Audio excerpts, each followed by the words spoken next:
Hello gamers, and welcome to a very different kind of video from the Arkham Chronicle.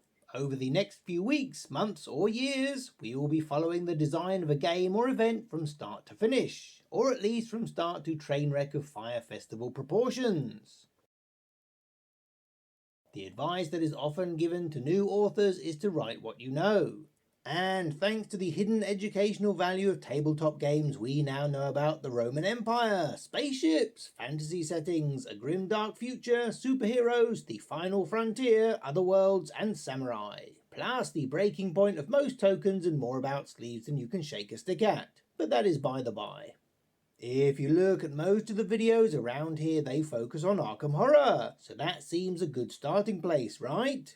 So, all we need now is a partially sober game designer and some compromising photographs that can be used as blackmail material. This is Ted. Ted has been an alcoholic, we mean professional game designer, for many years.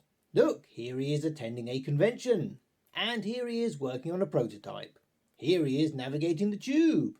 This is him with famous game designer Zev from Z-Man Games. And here he is again being crushed by the weight of forbidden knowledge. Oh, stop. This is just too silly. Let's start again.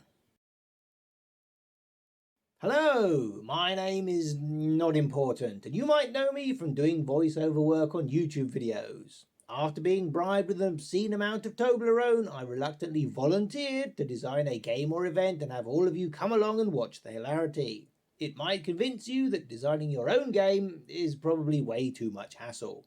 Whilst the chaps behind the Chronicle have some experience in the gaming industry, we are going to start from the very foundations and pretend we are all absolute beginners. Anyone else getting a feeling of deja vu? Alright, let's change that up a bit. This is certainly a good technique for making the design process easier on yourself. The less research you need to do and technical skills you need to learn, the smoother your ride will be. The more confident you will be in your game, and the easier it will be to maintain your motivation and actually complete the project. If you like worker placement games, then making your first game a worker placement game is a logical choice. And as there are more than 7,000 of you subscribers who all have some interest in Arkham Horror type stuff, then you probably won't be interested in my weird Thomas the Tank Engine first-person shooter. And as FFG is fond of demonstrating, you can literally never have enough Arkham Horror games.